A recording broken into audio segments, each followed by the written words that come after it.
Ang siling nakon katahom.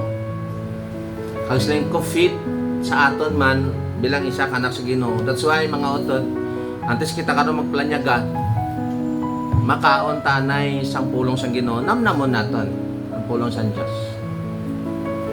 Kabay pa nga magabinulagay man kita, may ara man kita nga nabitbit nga mensahe sang Ginoo. I don't know kung nadala ko na diri, pero tituluhan naton ini The Foolish Rich Man. So, kung may mga text lang ko ta karon, i-ready mo lang na. Pero, talupang doon naton kinabasa naman ini para hindi kita maglawig. It's already 11:10. Yes, correct. So, para hindi kita maglawig, mamati kita. Kaya para nga ma-digest naton ini. Mga muyo na lang anay kita. Let us pray. Father God, once again nari kami nagapalapit sa imo. Nagapangabay kami Ginoo sa imo gahom kaluoy kagugma nga kabay magaluntad sa amon ang intindi Ginoo sang imo nga pulong kabay nga matulid namon. Kani Father God, i-allow gid ang imo presensya sa pagmaneuver sa amon mga tagipusoon, ang amon mga pangununa sa pagpamati sa imo nga pulong. Gani Lord, kabay mangin meaningful ini sa amon tanan ng imo nga mensahe. Gani ginatugyan namo, ginasalig namon sa imo ang ining buluhaton sa ningaga. In Jesus name, amen. Okay, The Foolish Rich Man. Talupang do naton diri mga kauturan diri sa Lucas chapter 12. Chapter 12 verse 13 to 21. Siling nakon siling ni Jeffrey siling pastor chapter 15 ng siling nako ng chapter 15. Hindi ta na makuha kung hindi ta naton tuladon ini ang halin sa 13 hasta sa 21. Now, talupang do naton diri si Kristo naghatag sang statement about the parable of the foolish rich man. Christ gave the statement about the parable sa sining do kasakit ihambal ang buang-buang nga mayama nga manggaranon nga klase nga tawo. He taught the disciples that the heart of man should focus on the kingdom of God, not the pleasures of the world. Amo nang gina-drive out, amo nang ginatumod sang ni Ginoong Hesus diri. Mga kauturan, medyo mainit ang aton nga sitwasyon subong. O sige lang, data na mapamatodaan ang aton true faith sa Ginoo. There are 3 facts that we need to learn this morning. Tatlo lang. Para hindi natin maglawig the declarations of covetousness. That is our point number 1. Covetousness. Talupang doon natin sa 13 and 15. Okay? Ara ang inyong mga Bible dira. Siling dira sa 13 siling niya. And one of the company said unto him, Master, speak to my brother that he divided the inheritance with me. Balo ka sa ibabaw nga passage, nagapamulong ini ang Ginoong Hesus naton sa kadam-an. Linibong ang mga tao. Grabe nga mga tao ang nagkatinosok sa kay Jesus Christ ang siya nagasermon. Sa sining at mga katawan ang ginagamit dira is multitudes. Hindi mo maisip. Pero samtang nga nagapangugawali siya, nag-raise ang ini nga question o naghambal nga nag-suggest or hindi suggestion, kundi pangabay siya, nag-request sa kay Ginoong Hesus nga nagsiling niya, Lord, Master, siling niya, pwede bala hambalaon nimo ang akon utod? Nga to nga o namon sa intsakto ang amon mana. Balo ka, ini nga tawo, kung nimo gitalupang doon, hindi ini word of God ang ginalagas niya sa nagsunod sa kay Ginoong Hesus. Kundi ang ginalagas sa diri nga gusto niya nga si Kristo Jesus maka-intervene sa ila problema sa panimalay. Balo ka, sa Jewish civil law, ang firstborn magamana sang twice, double. Both siling an example. Si Benny, di na panganay ka Ben?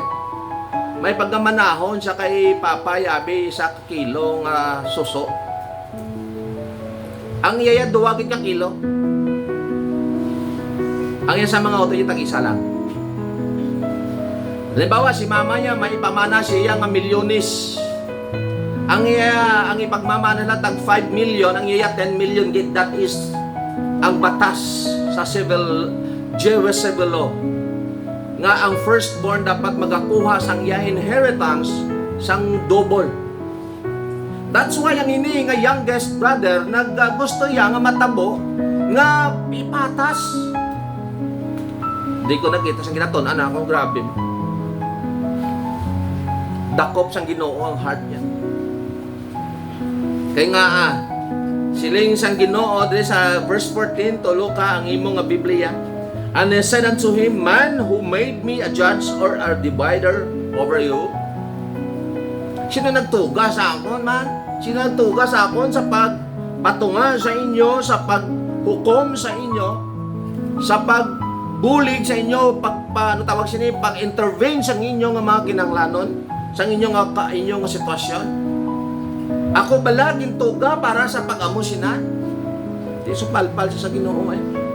Ang tinutuyo yan ni Kristo, kay kabalo ka ang ini nga tao, gusto niya i-grab ang authority ni Kristo. Ang power ni Kristo. Nga ang iya nga gusto, hindi pwede nga nubo ang mangko niya, gusto niya i-label. Base si Kristo Jesus ang solusyon para sa iya.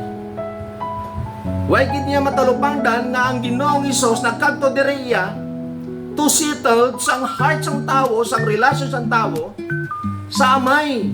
But silingon ang tinutuyo niya ni Kristo diri nanungod sa spiritual living, not the material things. That's why diri ko nakita mga kauturan nga nagsulod ini ang verse 15.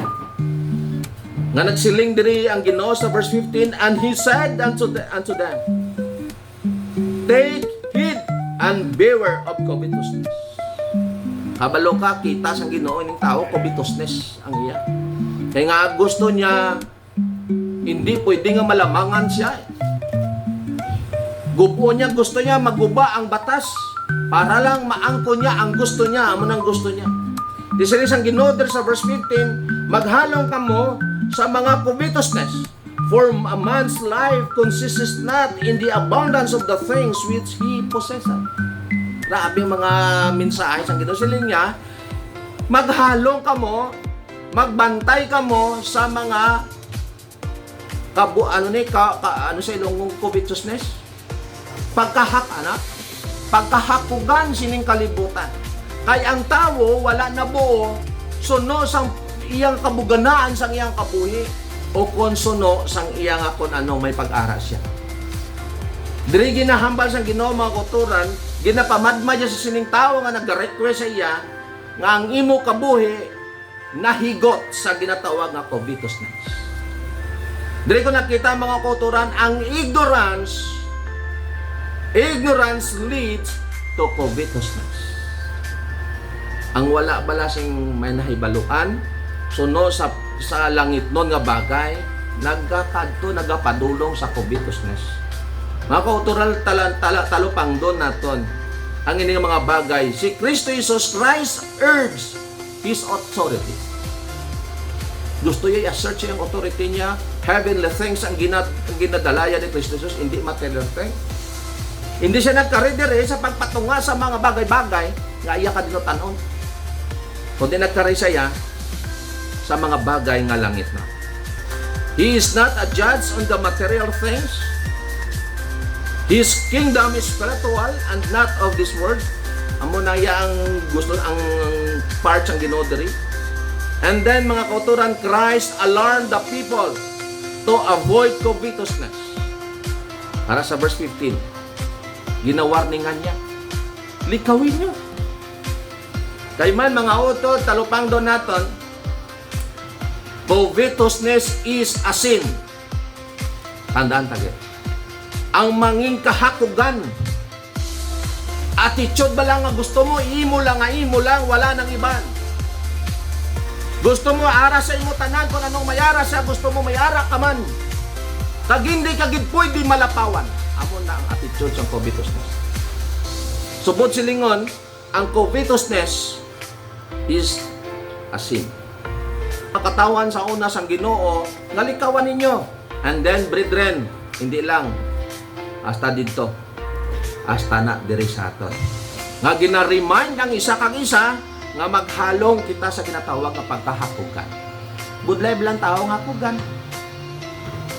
Nakaagi na ka mo friend nga hapugan? Nga gusto ya mo na, gusto ya, ako ng tanan, ako ng tanan. That's why, mga utod, makita natin diri karon ang mga following verses.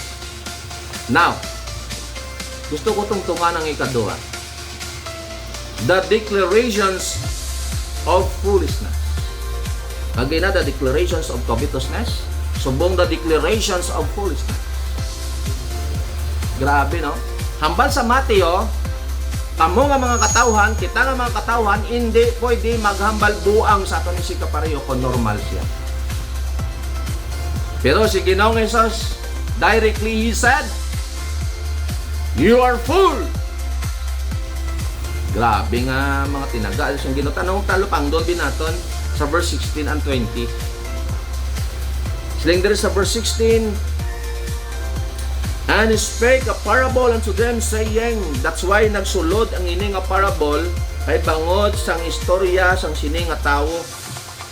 Nga ginapakita niya nga gusto niya pantay ang pagtinungay. And spake a parable, masling kita gani nga parable, isa ka istorya nga natabo sining kalibutan.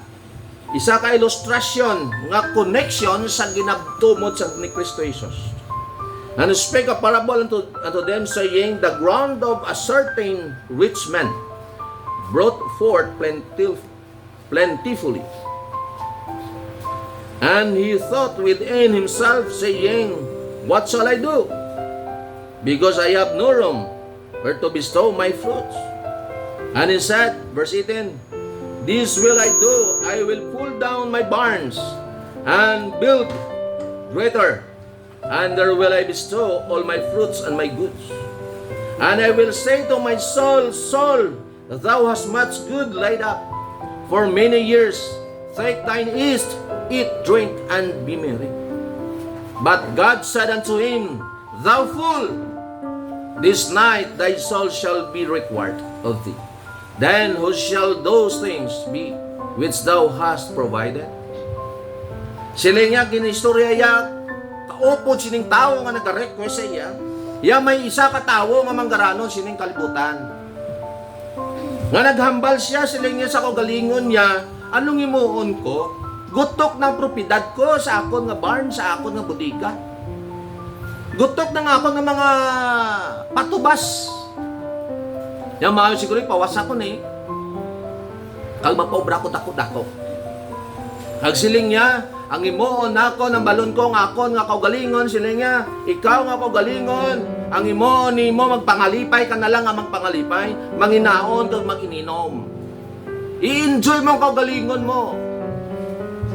Siling sa Ginoo niya, ikaw nga tao buang-buang. Nga anak hambal ang Ginoo nga buang-buang.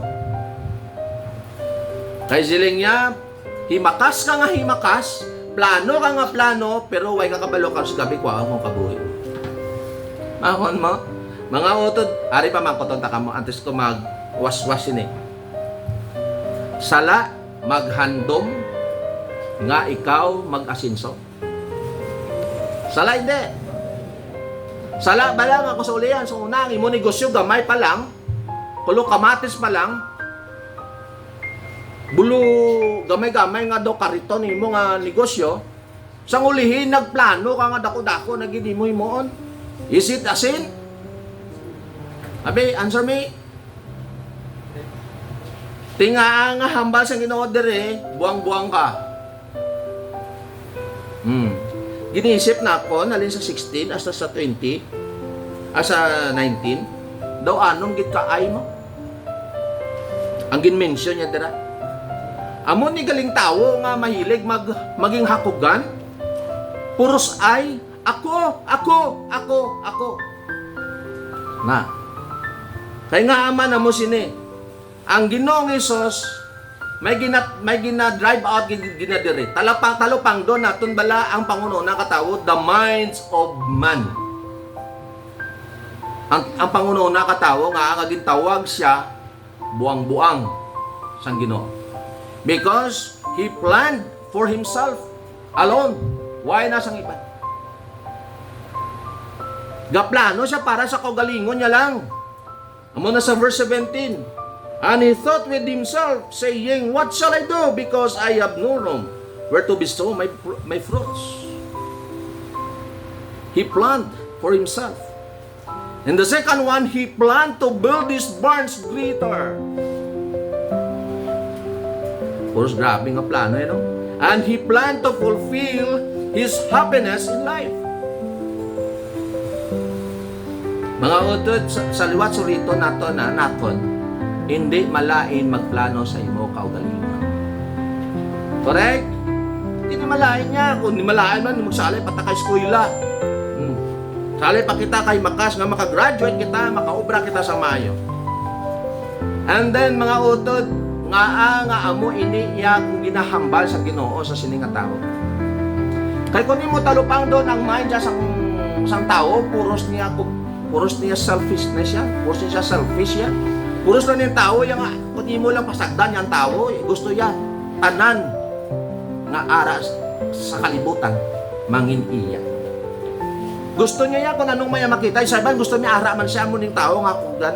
Amo ning pangununa sang tao, putalupang do nato ng pangununa ya sang Dios, the minds of the Lord sa verse 20. Amo ning pangununa ya sang tao, sang Dios sa mga tao. He declared the foolishness of this man. Amo ni kay nga aman Aryo, ang gusto sang Ginoo, kung ikaw nagahimakas para sa imo palaboton, hindi gid pagkalipati ang Ginoo. Hindi gid pagbayai ang Ginoo, itupad mo gid siya, i-partner mo gid ang Ginoo. Amo nang gusto sang Dios.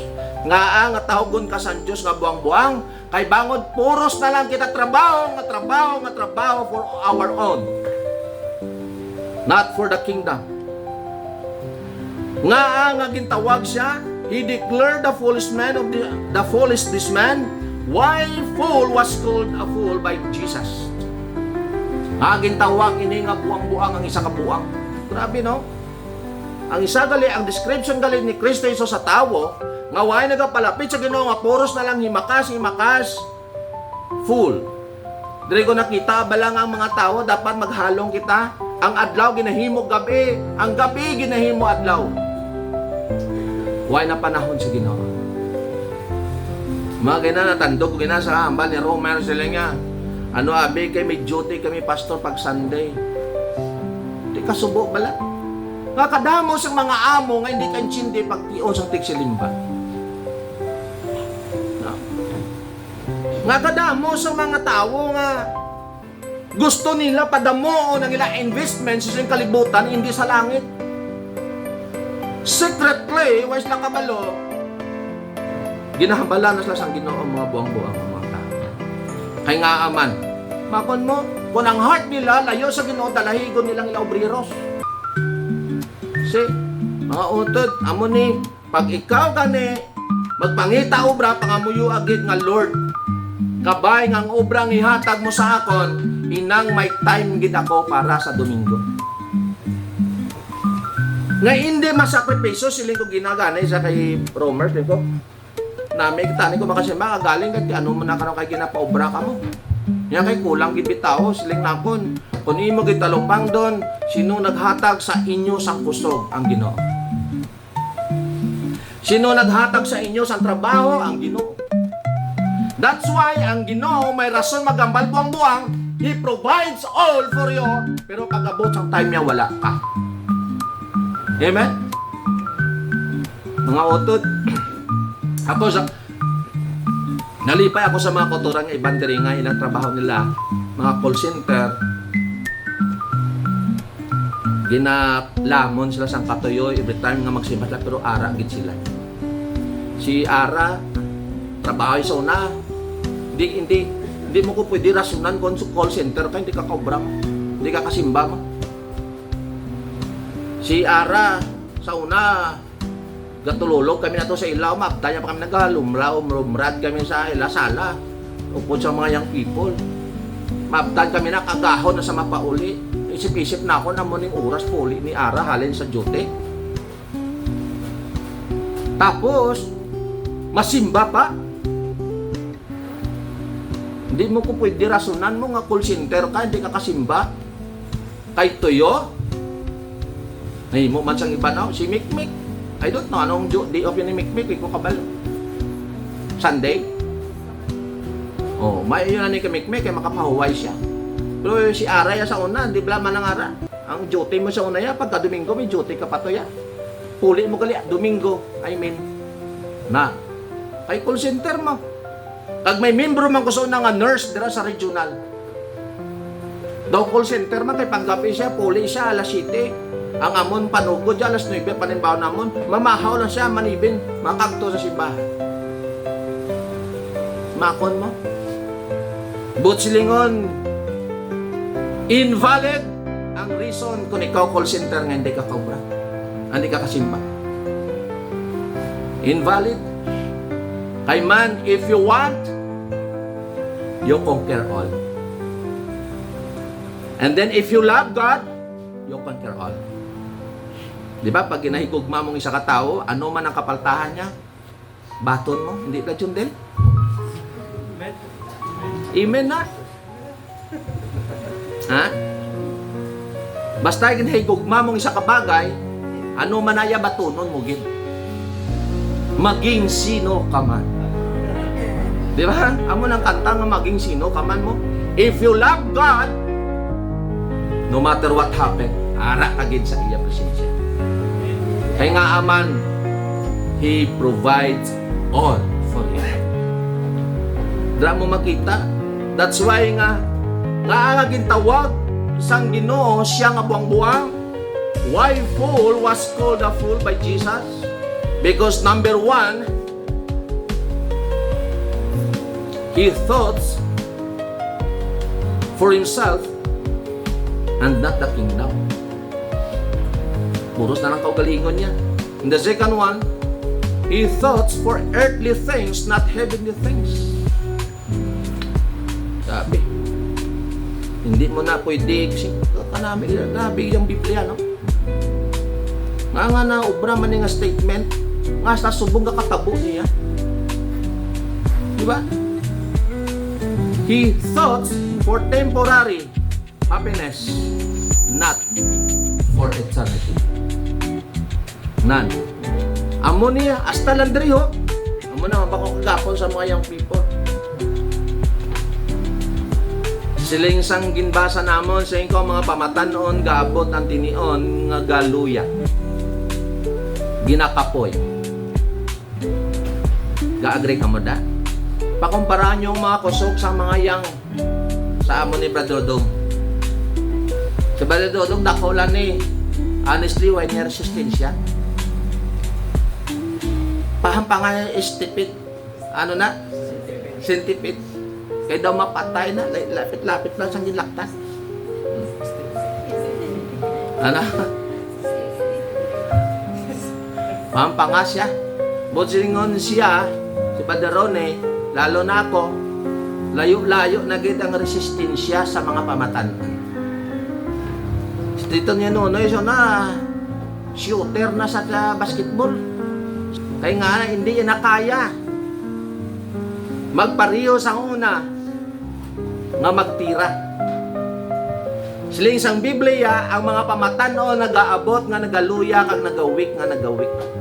Pamatanon ha. Pero siling niya, ang Ginoo, ang tawo nga nagahulat sa Ginoo nga aktibo sa pagpalapit sa Ginoo, ginarenew sa Ginoo ang strength.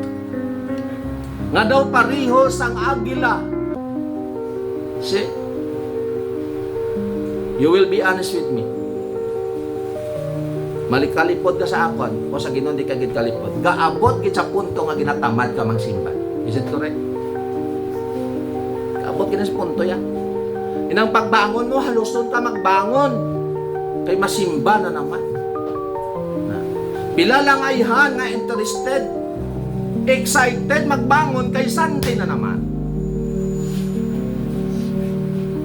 I don't know, si John Den.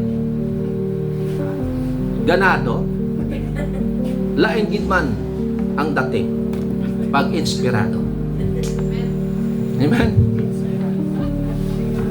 Subot silingon, may rason ang Ginoo maghambal siya sa katawo nga buang-buang kay bangod nga gintagaan siya sang kabuhi, gintagaan siya sang pagpakamayo, hindi gid niya masulot sa paminsaro niya kasi tagipuso niya ang Ginoo. Amo na ang Diyos manumbat, mga utod. Why kita magsimba, hindi kita magsimba para i-bless kita. Tandaan tagit. Kundi nagasimba kita kay gina-bless siya kita adlaw-adlaw. Hindi butsilingan nga nagsudan ka o why ka naging bless. Kahit ako nga blessing ang panibagong kabuhi nga ra sa inyo. That's why nagasimba kita. Ay bangod gin bless kita. Wrong motives, manginsala ang imo motibo ay mo nga wrong motive. Kung ikaw masimba, ay bangod para i-bless ka mo. Para i-bless kita. Very wrong concept. Kag nga aga simba kita, ay hindi lang nga kita gin-bless, kundi magpasalamat kita.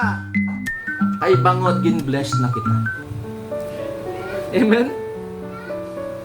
Abi mo, balik ko nga ila, balik ko kay Brother Joel. Siling ko, nalipay ko, kay nga aman, every Sunday ara gid sila. Sa apihak nga sitwasyon sila. Abi ninyo mo, abi, way ko kabalo, sila Sister Lisa, si Brother Joel, base feeling nila, kay nag-amo na si Brother Joel, daw, hindi na sila gin-blessed now. Bisan, amo na si Brother Joel, blessing gyapon. Ara, buhay. Amen? Pag hinali magmirakulo ang Ginoo, wala imposible sa Diyos. Pag hinali, bumaskog si Brother Joel. Takot na akong nga testimony sa kabuhay nila. Tawag ko na isa ka istorya sa Facebook blog. Sila yung isang maestra. Siya din, ang tao, ginto ka, sang Diyos. Sila yung isang bata. Ma'am, sala, ang balsang amon, mama, kagpapa. Halin ko no, ang tao sa unggoy. Sila yung isang maestra. Anak, why di natin kinistoryan ang pamilya nyo?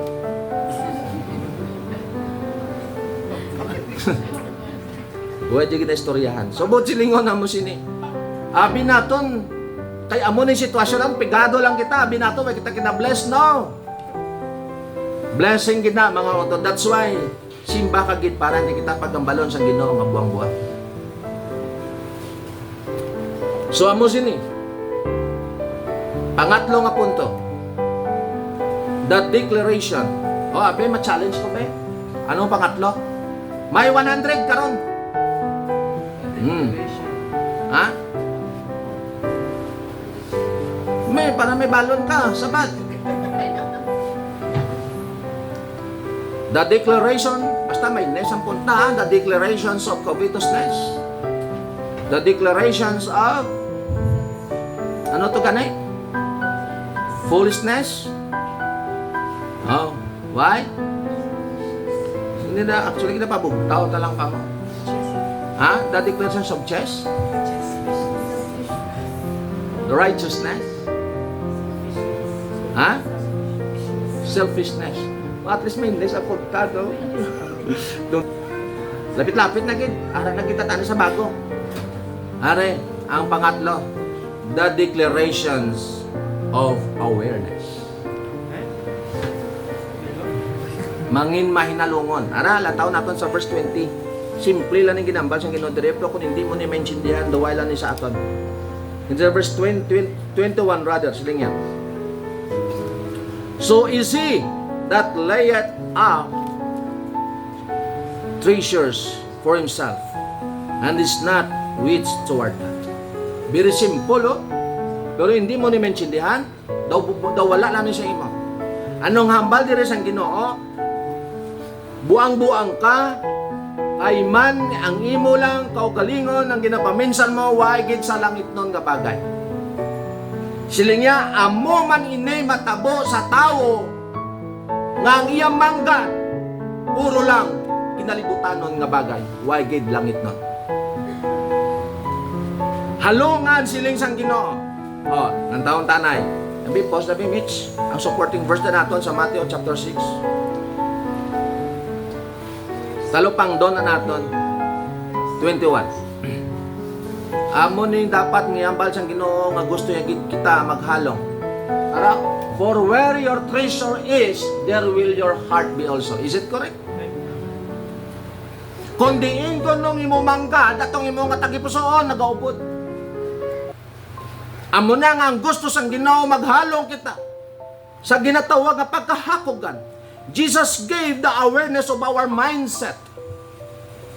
Ang mindset sa tao, pag nga tawag sa mindset, nakaset up na.